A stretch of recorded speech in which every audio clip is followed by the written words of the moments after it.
ओम गणेशाय नमः। ओम नमः शिवाय। मैं निखिल ज्योतिष आचार्य आप सभी का मेरे चैनल पर पुनः स्वागत करता हूं। आशा करता हूं कि आप सभी स्वस्थ होंगे। महादेव की कृपा आप सभी पर सदैव बनी रहे। कि वीडियो धनु यानी कि सजिटेरियस के लिए बहुत विशेष है, क्योंकि वीडियो है आने वाले सप्ताह यानी कि 21 अप्रैल से 27 अप्रैल 2025 के साप्ताहिक राशिफल के बारे में। कैसा रहेगा आने वाला सप्ताह धनु के लिए। जो मेरा साप्ताहिक राशिफल होता है वो प्रमुखतः चंद्रमा और उनकी गति पर आधारित होता है। चंद्रमा एक ऐसे विशेष ग्रह हैं जो बहुत तेज़ गति से भागते हैं और करीबन 2.25 से 2.5 दिन में अपनी राशि बदल लेते हैं। तो स्वाभाविक है कि पूरा हफ्ता जो कि 7 दिन का होता है, कई बार राशि बदलेंगे। चंद्रमा तेज़ तो भागते ही हैं, इसके साथ उनकी विशेषता यह भी है कि वो मन के कारक हैं और जिस भी भाव में जाते हैं उसको एक्टिवेट कर देते हैं। इसीलिए डे टू डे एक्टिविटीज़ पर उनका इम्पैक्ट बहुत होता है और इसीलिए साप्ताहिक राशिफल की विशेषता बहुत होती है। क्या प्रभाव रहेगा आने वाले सप्ताह में चंद्रमा के गोचर का और बाकी ग्रहों के साथ उनके संबंध बनाने का आपके ऊपर क्या संभावित है, अच्छा या बुरा हो सकता है, उसको समझने के लिए, जानने के लिए, ज्योतिष के माध्यम से थोड़ी गाइडेंस मात्र प्राप्त करने के लिए साप्ताहिक राशिफल अति विशेष होता है। यदि आपकी लग्न राशि या चंद्र राशि धनु है, दोनों ही गाइडेंस के लिए इस राशिफल को देख सकते हैं। जहाँ से आपको ज़्यादा सूट करता है, रिलेट करता है, वहाँ से इसको ऑब्जर्व कीजिए। व्यक्तिगत तौर पे मेरा मानना है लग्न राशि देखेंगे तो अच्छा, इनके नहीं पता तो चंद्र राशि से भी इसको ऑब्जर्व कर सकते हैं। शुरू करते हैं। चंद्रमा 21 तारीख को ऑलरेडी आपके धन स्थान में होंगे यानी कि मकर में, और 25 तारीख अर्ली मॉर्निंग 0030 यानी कि अर्ली मॉर्निंग 12:30 AM तक उनका प्रवास यहीं पर रहेगा। चंद्रमा का धन स्थान में आना अच्छा ही होता है। जैसा मैंने कहा, जिस भी भाव में जाते हैं उसको एक्टिवेट कर दे। तो चंद्रमा का धन स्थान में आना धन आगमन का सूचक होता है। ऊपर से वो अष्टमेश भी है, यानी कि अचानक से बड़े धन की प्राप्ति। जो 2 नंबर का काम करते हैं, हट के कुछ काम करते हैं, उनको और भी लाभ प्राप्त होगा। और यहाँ पर गुरु की दृष्टि भी है जो खुद लग्नेश है और छठे घर में बैठे हैं, तो रुका हुआ पैसा आएगा। चौथे घर के स्वामी हैं, चौथे से 11वें में चंद्रमा बैठे हैं। प्रॉपर्टी संबंधित कार्य अटक रहे थे, पूर्ण हो सकते हैं। प्रॉपर्टी रेंट पे चढ़ाना चाहते हैं, बेचना चाहते हैं, बहुत अच्छा टाइम है। और मंगल की दृष्टि भी है, और मंगल विपरीत राजयोग बनाकर बैठे हैं, 12वें घर के स्वामी हैं। तो कुछ विदेश का काम, अटका हुआ पैसा, एंसेस्ट्रल प्रॉपर्टी का काम, कंस्ट्रक्शन का काम अटक रहा था, इन सब में लाभ मिलेगा। चंद्र मंगल योग बन रहा है, और ये चंद्र मंगल योग भी जो लोग नॉर्मल से हटकर कुछ धन कमाना चाहते हैं या करते हैं ऑलरेडी कुछ ऐसा, उनके लिए लाभकारी है।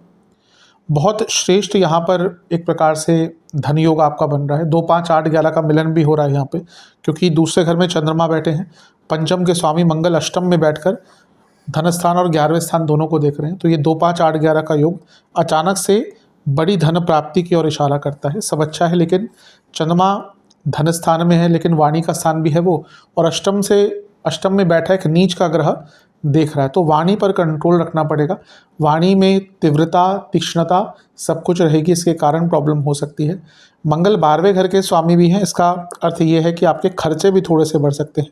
यहाँ पर केतु का भी प्रभाव है और गुरु का भी प्रभाव है। कुछ सीखने के लिए, कोई विद्या अर्जित करने के लिए, धन के स्त्रोत्र को चेंज करने के लिए भी ये समय जो है आपका अच्छा है। तो समय अच्छा है, बस वाणी पर अगर नियंत्रण रख ले तो अच्छा है, क्योंकि वाणी के नियंत्रण ना होने के कारण कुटुंब में भी प्रॉब्लम आ सकती है, प्रोफेशनल लाइफ में भी प्रॉब्लम आ सकती है। खाने पीने को लेकर भी थोड़ा सा केयरफुल रहिएगा। नवांश कुंडली बता रही है कि थोड़ा शांत रहिएगा, हर चीज़ों को स्लोली या फिर समयबद्ध तरीके से, कि जल्दबाजी जहाँ पे दिखाई वहीं पे दिक्कत होगी। दशांश कुंडली कार्य क्षेत्र में कम बोलिएगा। बिजनेस, नया काम मिल सकता है। थोड़ा सा अपने कार्यशैली को अलग कीजिए। ऐसा लगता है कि आपने अपने आप को सीमित कर लिया है बहुत। लव लाइफ, कुछ ऐसे लोग हैं जो आप दोनों के बीच में षड्यंत्र, या आप लोगों के खिलाफ षड्यंत्र रच रहे हैं। आपको कुछ बोलते हैं कि आपके पार्टनर को कुछ और बोलते हैं, और इसके कारण आप दोनों में लड़ाइयाँ होती हैं। बाहरी तत्वों को थोड़ा कंट्रोल कीजिए। वैवाहिक जीवन, थोड़ी मैच्योरिटी लाइए, दोनों को ही इसकी आवश्यकता है। स्टूडेंट्स, कम बोलिएगा, अपने कम्युनिकेशन पर ध्यान दीजिए, और यहाँ पे अपने ऊर्जा को संचालित कीजिए, संयमित कीजिए। ऐसा लग रहा है कि बहुत टाइम वेस्ट करेंगे। सेहत के हिसाब से पेट के रोग, गले के रोग, उल्टा सीधा खाना खाने के कारण प्रॉब्लम, प्राइवेट पार्ट से जुड़ी प्रॉब्लम, इन्फ्लेमेशन तंग करेगी। सर्वाष्टक में आपका धन स्थान वाली है, धन तो आएगा ही, जैसा मैंने शुरू में ही कहा था। 23 अप्रैल 0030 AM यानी कि 12:30 AM चंद्रमा आपके तीसरे घर में आ जाएंगे, कुंभ में, और 25 अप्रैल सुबह के 4 तक यहीं पर रहेंगे। चंद्रमा का तीसरे घर में आना एक प्रकार से अच्छा ही माना जाता है। वो आपके अष्टमेश हैं और तीसरे घर में आ रहे हैं, अपने से अष्टम में अचानक से नई अपॉर्चुनिटीज़ आ सकती है। बस एक नेगेटिव चीज़ है कि थोड़ा इम्पल्सिव ज़्यादा रहेंगे, तो हर कार्य को करने से पहले थोड़ा-सा सोचिएगा कि इसका प्रभाव कहीं बुरा तो नहीं हो जाएगा। मंगल की 8वीं दृष्टि है, तो चंद्र मंगल योग अभी बना हुआ है और मंगल विपरीत राजयोग बना रहे हैं, तो बदलाव का मौका है। अपने जीवन में जो बदलाव लाना चाहते हैं उसके स्टार्ट के लिए बहुत अच्छा टाइम है। बस थोड़ा-सा समयबद्ध तरीके से टाइम मैनेजमेंट, जल्दबाजी नहीं, इन सब चीज़ों पर ध्यान दीजिएगा। कम्युनिकेशन पर अभी भी आपको ध्यान देना पड़ेगा, क्योंकि चंद्रमा तीसरे घर में और अष्टम में बैठे मंगल की अष्टम दृष्टि है, तो क्या बोल जाएंगे खुद आपको ही नहीं पता चलेगा, फिर बाद में पछताएंगे। गुरु से केंद्र में है, गजकेसरी योग बन रहा है, करियर में आगे बढ़ने के मौके अवश्य मिलेंगे। नवांश कुंडली बता रही है कि थोड़ा कंपैरिजन कीजिए अपने जीवन का। अगर आप कहीं पे पीछे छूट रहे हैं, क्यों छूट रहे हैं, ये टाइम थोड़ा आत्ममंथन का भी है। दशांश कुंडली, कार्य क्षेत्र में कॉन्फिडेंस बहुत अच्छा रहेगा, साहस, पराक्रम, ऊर्जा सब कुछ अच्छी रहेगी। बिजनेस की जहाँ तक बात है, थोड़ा मानसिक लेवल पर परेशानी रहेगी। मे बी आपकी प्लानिंग आपके हिसाब से जो आपने सोचा था वो नहीं हो, तो कोई बात नहीं, कभी कभी होता है ऐसा, थोड़ा सा शांत रहिएगा। लव लाइफ, चीज़ों को ठीक करना चाहते हैं, टाइम अच्छा है। वैवाहिक जीवन, चीज़ों को सिंपल रखिए, बल्कि मैं कहूँगा छोटी छोटी चीज़ों में खुशियाँ ढूंढिए। अधिकतम लोग बड़ी बड़ी चीज़ों का वेट करते रहते हैं, पैसा आएगा तो वहाँ घूमने जाएंगे, पैसा आएगा तो फॉरेन ट्रिप जाएंगे, पैसा आएगा तो ये करेंगे वो करेंगे। छोटी छोटी चीज़ों की जो खुशियाँ होती है कि साथ में बैठकर डिनर करना, फैमिली के साथ बैठकर डिनर करना, वो ज़्यादा इम्पॉर्टेंट होती हैं, तो उस पर ध्यान दीजिए। स्टूडेंट्स, बहुत स्ट्रेस दिख रहा है, चीज़ें बहुत व्याकुल आपको कर देंगी। मानसिक दृष्टिकोण से कष्टकारी टाइम है। सेहत के हिसाब से गले के रोग, पेट के रोग, बीपी की प्रॉब्लम, सर्वाष्टक में आपका लग्न बली है, ठीक है, कुछ चेंज लाने के लिए अच्छा टाइम है। 25 तारीख सुबह के 4 बजे चंद्रमा आ जाएंगे आपके चौथे भाव में, यानी कि मीन में, और सप्ताह के अंत तक कहीं पर रहेंगे। चंद्रमा का चौथे भाव में आना एक प्रकार से बहुत अच्छा नहीं माना जाता। हफ्ते का अंतिम भाग सबसे कष्टकारी रहेगा आपके लिए, मानसिक दृष्टिकोण से और थोड़ा बहुत और चीज़ों के दृष्टिकोण से भी। एक तो अष्टमेश है, अष्टमेश का चौथे घर में आना अच्छा नहीं होता। घर में कलह कलेश होते हैं, उच्चाट सा माहौल रहता है, और ये इमोशंस का भाव है। चंद्रमा इमोशंस के कारक है, अपने इमोशंस पर कंट्रोल नहीं रहेगा। मैं हमेशा कहता हूँ धनु वाले जातकों को सबसे ज़्यादा एंग्जाइटी होती है, और ये हफ्ते का अंतिम भाग सबसे ज़्यादा एंग्जाइटी वाला आपका जाने वाला है। बहुत एंग्जाइटी ज़्यादा रहेगी। यहाँ पर विषदोष भी बन रहा है, चंद्रमा शनि साथ में है, और ये मीन राशि का है, अभी तो कुंभ में था, तो यहाँ पे बहुत ज़्यादा इमोशनल एक्सट्रीम्स रहेंगे। ऊपर से राहु के साथ भी हैं, तो ग्रहण दोष भी लग गया। तो विषदोष, ग्रहण दोष, चौथा घर, कारको भावनाशय दोष में है चंद्रमा, नीच के बुध के साथ है।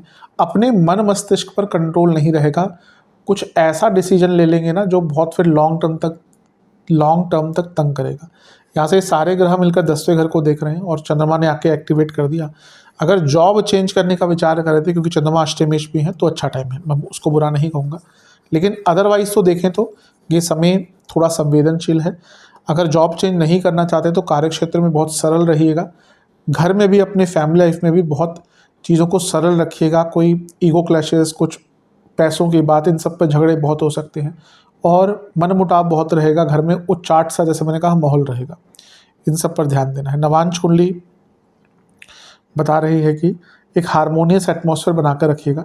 दशांश कुंडली, कार्य क्षेत्र में कुछ कार्य जो आपके अटक रहे थे पूर्ण हो सकते हैं। बिजनेस की जहाँ तक बात है, एक ही प्रॉब्लम दिख रही है बिजनेस में कि आपका विचार, आपके थॉट्स छोटे हो गए हैं। अगर आप बिजनेस करते हैं और प्रगतिशील रहना चाहते हैं तो नए नए आइडियाज़ तो लगाने पड़ते हैं, कुछ बिजनेसेस को छोड़कर। अदरवाइज अगर ऐसा बिजनेस है जिसमें चीज़ें बहुत जल्दी बदलती है तो आपको भी बदलना पड़ेगा। लव लाइफ, एक लय की कमी है। दोनों साथ में बैठकर एक कंसिस्टेंसी लाने पर विचार कीजिए। वैवाहिक जीवन अच्छा है, अगर चीज़ों को सुलझाना है अच्छा टाइम है। किसी चीज़ का वेट करें, दोनों ही मिलकर वो चीज़ आपको प्राप्त हो सकती है, जिससे घर में या आप दोनों के लिए एटलीस्ट एक शुभ समाचार आ सकता है। स्टूडेंट्स की जहाँ तक बात है, ये हफ्ता का अंतिम भाग भी मानसिक दृष्टिकोण से बहुत सरल नहीं दिख रहा। ऐसा लग रहा है बहुत चीज़ें हैं जो अपूर्ण हैं और वो मिलकर आपको हफ्ते के अंत में तंग करेंगी। सेहत के दृष्टिकोण से चेस्ट की प्रॉब्लम, कफ प्रॉब्लम, जिनको कार्डियक रोग हैं, बहुत ध्यान दें। सर्वाष्टक में आपका 10वां घर बली है। जॉब चेंज के लिए अच्छा टाइम है, लेकिन अदरवाइज चीज़ों को बहुत सिंपल और सरल रखिएगा। उपाय के स्वरूप में बृहस्पति चालीसा और शिव चालीसा दोनों का एक एक बार पाठ कीजिएगा। आशा करता हूँ कि वीडियो काम आएगी। चैनल पर नहीं सब्सक्राइब कीजिए, वीडियो को लाइक कीजिए। मिलता हूँ अगली वीडियो में, तब तक के लिए ओम नमः शिवाय।